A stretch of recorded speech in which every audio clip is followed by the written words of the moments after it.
अल्लाहुम्मा सल्लि अला सय्यिदिना मुहम्मदिन नबिय्यिल उम्मी व अला आलिहि व अस्हाबिहि व बारिक व सल्लिम व सल्लि अलैहि। वाक़या करबला के इतने साल गुजर जाने के बाद भी आज भी जब मुहर्रम का चाँद तलू होता है तो फ़िज़ा उसी तरह सोगवार हो जाती है। लेकिन क्या कभी हमने इस बारे में सोचा है कि वाक़या करबला से हमें क्या सबक मिलता है और अहले बैत की ये कुर्बानियों से हमें क्या सीखने को मिलता है। आज मैं इसी बारे में आपके साथ जो है वो बात करूँगी। हमने बहुत से उलमाए किराम से भी ये सुन रखा है और किताबों में भी ये पढ़ रखा है कि जब इमाम हुसैन रज़ी अल्लाह ताला अन्हु की विलादत हुई थी तो उनकी विलादत के साथ साथ नबी पाक को ये खबर भी दे दी गई थी कि इमाम हुसैन को शहीद किया जाएगा। और इस सिलसिले में बहुत सी रवायात मौजूद हैं। अबू उम्मुल फ़ज़ल फरमाती हैं कि एक रोज़ मैं नबी पाक सल्लल्लाहु अलैहि वसल्लम की खिदमत में हाज़िर हुई। हज़रत इमाम हुसैन उनकी गोद में थे और क्या देखती हूँ कि हुज़ूर सल्लल्लाहु अलैहि वसल्लम की आंखों में आंसू हैं। तो मैंने अर्ज़ की, या रसूलल्लाह सल्लल्लाहु अलैहि वसल्लम, मेरे माँ बाप आप पर कुर्बान, ये क्या हाल है। तो हुज़ूर सल्लल्लाहु अलैहि वसल्लम ने फरमाया, मेरे पास जिब्राईल आए, उन्होंने ये खबर दी कि आपकी उम्मत आपके फ़र्जंद को कत्ल करेगी और मेरे पास उस मक्तल की सुर्ख मिट्टी भी लाए, यानी जहाँ शहीद किया जाएगा उस जगह की मिट्टी भी नबी पाक सल्लल्लाहु अलैहि वसल्लम को पेश कर दी गई। एक और जगह पर नबी पाक सल्लल्लाहु अलैहि वसल्लम फरमाते हैं, मेरे पास वो फरिश्ता आया जो इससे पहले कभी हाजिर नहीं हुआ था। उसने अर्ज़ की, आपके फ़र्जंद हज़रत हुसैन को कत्ल किया जाएगा और अगर आप चाहें तो मैं आपको उस ज़मीन की मिट्टी मुलाहिज़ा फरमाऊँ जहाँ वो शहीद होंगे। फिर उन्होंने थोड़ी सी सुर्ख मिट्टी भी पेश की। अल्लाह अकबर। करबला के मैदान का भी पता था, शहीद होने के बारे में भी मालूम था और ये बात सिर्फ नबी पाक सल्लल्लाहु अलैहि वसल्लम को ही मालूम नहीं थी बल्कि हज़रत बीबी फ़ातिमा रज़ी अल्लाह ताला अन्हा भी जानती थी और मौला अली भी इस बात को जानते थे। सहाबा किराम में भी ये बात मशहूर हो चुकी थी।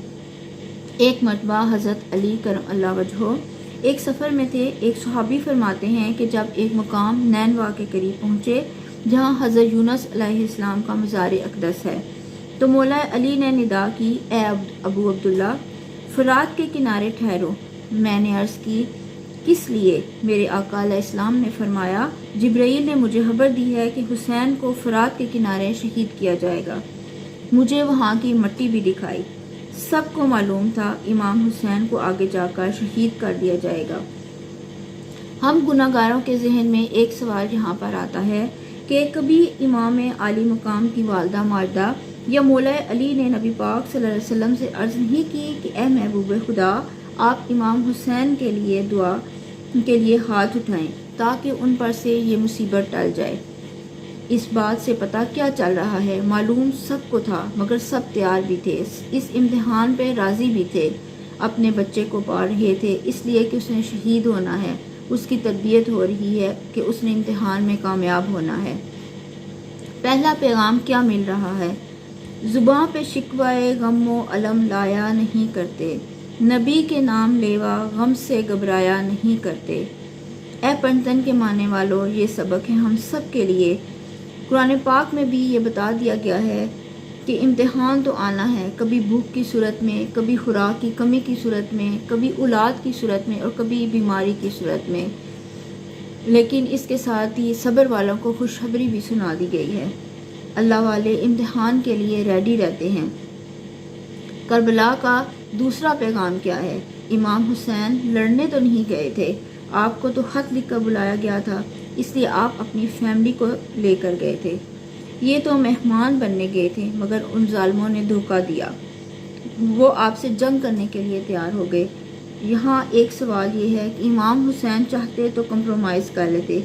बहुत सारी शरीयत में ऐसी इजाज़तें हैं कि जब जान जाने का खौफ हो तो नाजायज़ काम भी जायज़ हो जाता है। यहाँ तो इमाम हुसैन और उनके पूरे ख़ानदान की शहादत का खौफ था। आपने क्यों बातिल के आगे सर न झुकाया, क्योंकि वो जानते थे अपना मर्तबा। वो ये भी जानते थे कि वो नबी पाक सल्लल्लाहु अलैहि वसल्लम जो सरवरे दो जहां हैं वो उनके नवासे हैं। रहती दुनिया ने एक मिसाल पकड़नी है, क्योंकि बाद में लोग ये कह सकते हैं कि जब इमाम हुसैन बातिल के साथ कंप्रोमाइज़ कर सकते हैं तो हम भी कर लें। لیکن انہوں نے سر کٹا دیا، نانا کے دین کے پرچم کو بلند کیا، باطل کے آگے سر نہ جھکایا، رہتی دنیا تک یہ پیغام دے دیا۔ اب اس لشکر میں جو لوگ موجود تھے وہ 22,000 یا ایک روایت کے مطابق 30,000 لوگ موجود تھے، اور ہزاروں جو ہیں وہ زندہ واپس گئے ہیں۔ لیکن امام حسین کے لشکر میں تو ایک مرد یعنی امام زین العابدین واپس گئے۔ اب سوال یہ ہے کہ کبھی کوئی ایک بندہ بھی ایسا ملا جو یہ کہے کہ میں ان یزیدیوں میں سے کسی ایک کی اولاد ہوں؟ کوئی ایک نہیں ملے گا، لیکن یہاں سے ایک واپس گیا تھا اور اللہ نے ان کی اولاد میں ایسی برکت دی کہ دنیا کے کونے کونے میں حسینی سید ملتے ہیں۔ یہ کیسے ہوا؟ اس بات سے یہ سیکھنے کو ملتا ہے، اور علماء کرام فرماتے ہیں کہ جب بندہ اللہ کی خاطر قربانی دیتا ہے تو اللہ تعالیٰ اس میں برکت ڈال دیتا ہے۔ انہوں نے جانوں کی قربانی دی، اللہ نے ان کی اولاد میں برکت عطا فرما دی۔ سبق ملا، جس چیز میں برکت چاہتے ہو وہ اللہ کی راہ میں قربان کر دو، اللہ تعالیٰ اس میں برکت ڈال دے گا۔ ایک اور پیغام جو امام حسین کی شہادت سے اور اس کربلا کے واقعے سے ہمیں ملتا ہے وہ یہ کہ جب امام حسین رضی اللہ تعالیٰ عنہ کو شہید کیا گیا تو ایگزیکٹلی اسی وقت امام حسین سجدے کی حالت میں تھے۔ جب سر انور کو جسم عطب سے الگ کیا گیا تو آپ سجدے میں تھے کہ امام حسین اور ان کے رفقا نے تلواروں کے سائے میں بھی سجدے قضا نہیں کیے۔ کربلا کا میدان پیغام دیتا ہے کہ یہ کیسی بھی سچویشن ہو، نماز قضا نہیں کرنی۔ آج ہم اپنے آپ کو پنجتن کا غلام کہتے ہیں، اور ہماری نمازوں کا کیا حال ہے، استغفر اللہ۔ ذرا سی مصروفیت آتی ہے اور ہم سب سے پہلے جو ہیں وہ اپنی نماز کو چھوڑ دیتے ہیں، اپنی نماز قضا کر دیتے ہیں۔ آئیے ہم سب مل کر یہ نیت کریں کہ آج کے بعد ہماری کوئی نماز قضا نہیں ہوگی، اور یہ بھی ہماری محبت کا ایک انداز ہے امام حسین رضی اللہ تعالیٰ عنہ سے۔ سر انور نیزے کی نوک پر تھا لیکن زبان اتھر سے تلاوت جاری تھی۔ یہ ہمیں کیا پیغام دے رہا ہے کہ اپنی زبانوں کو تلاوت قرآن سے تر رکھو، قرآن پڑھنے میں غفلت نہ کرو۔ ان کی غلامی کرنی ہے تو ان کے فٹ سٹیپ پر چلیں اور صحیح معنوں میں پنجتن کا غلام ہونے کا حق ادا کریں۔ اصل روح یہی ہے کہ حسینی کہلانے والا 5 وقت کا نمازی ہو، روزانہ تلاوت کرنے والا ہو، اس کی قرآن سے دوستی ہو۔ آؤ کربلا کے اس پیغام کو اتنا پھیلائیں اور اصل حسینی ہونے کا حق ادا کریں۔ اللہ ہم سب کو ان کے اس پیغام پر عمل پیرا ہو کر اصل حسینی بنائے اور ان کی محبت ہمارے روحوں میں دن بدن بڑھتی رہے، آمین ثم آمین۔ ایک آخری پیغام جو میرے اور میری جیسی بہت سی بہنوں اور ہماری بچیوں کے لیے ہے کہ دیکھیں کہ پاک بیبیاں جن کے خاوند شہید ہو رہے تھے، بچے شہید ہو رہے تھے، باپ شہید ہو رہے تھے، لیکن وہ بے پردہ خیموں سے باہر نہیں آئیں، حیا کی چادر انہوں نے باقی رکھی ہے۔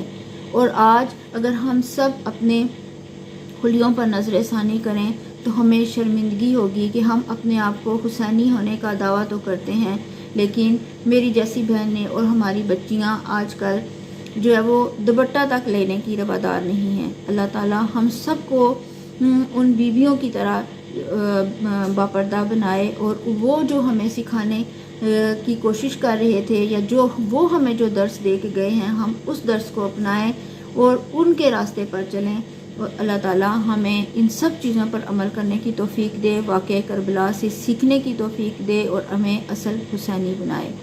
دعاؤں میں یاد رکھیے گا۔ اللہ حافظ۔